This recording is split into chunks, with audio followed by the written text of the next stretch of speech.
heard something the other day. It might have been Hamza. I can't remember what video it was, or I think it was an interview. But he said something about, you know, if you were held at gunpoint, oh, you could do it. And that got me thinking, there's no urgency to what you're doing. There's no severity of a situation. You know, in most cases, your life is not, most people's lives are not hard enough. They're not challenging enough. So there's nothing on the line. You know, think of, you know, anything that's within your power. Say, you know, lifting 10 kilos more on your bench press one day in the gym, and you'd be like, oh, well, I only lift 70 kgs, I can't lift 80. But if someone held a gun to your head, you know, adrenaline would kick in and you'd fucking do it. If someone came in to a house at night and said, oh, do 100 fucking press ups or I'm gonna shoot your girl in the face, you couldn't be like, oh, I can only do 50 press ups in one go or 25. You'd do them all. Whatever it is that you're trying to do, like, put something on the line.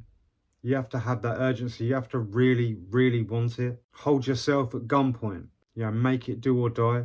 Everything is on the line. You know, people say, oh, you know, nothing really matters. We'll all be dead one day. Everything matters. Every little thing. You know, the different route that you might take on your way to work. Everything's so closely connected and like intertwined. You know, you might turn left one day, instead of going right, you bump into someone. You know, they end up dropping their wallet or like missing the train, then they're late for work. And because they missed their train, they got robbed, whatever, at the bus stop. You know, everything matters. We're made to think that, you know, nothing's really important. We're all going to be dead one day, so what's the point? You have to take yourself hostage. Hold yourself at gunpoint. Put something on the line. Your future self is going to thank you for putting in hard graft today.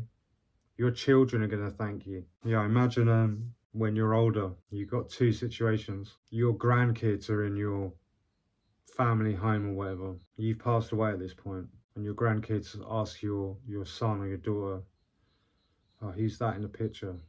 Be like, oh, that was your granddad, your grandfather. Nice guy, but never really amounted to much. Quite a talented guy. He just didn't fucking try. He didn't want to do anything, you know.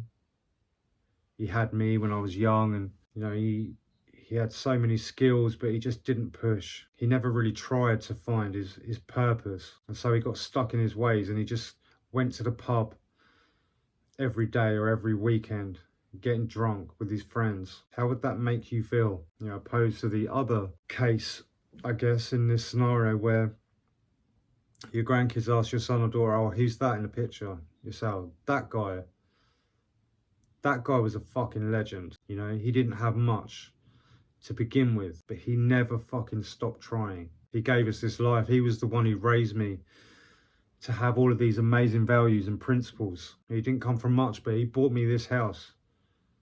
He's the reason we're all here. I think about the lessons that he said, the lessons that he gave me whenever we were together every single day. And there's not a day that goes by that I don't fucking miss him.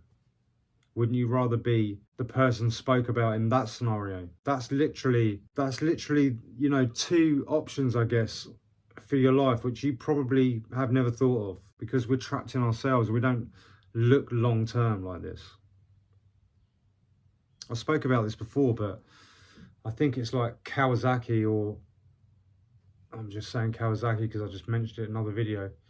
It might be Honda, or it's a Japanese company. And they're not the only ones that do this, but they have a business plan for generations.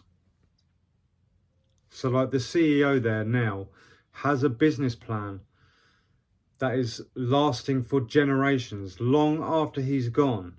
That's the kind of planning that is in place.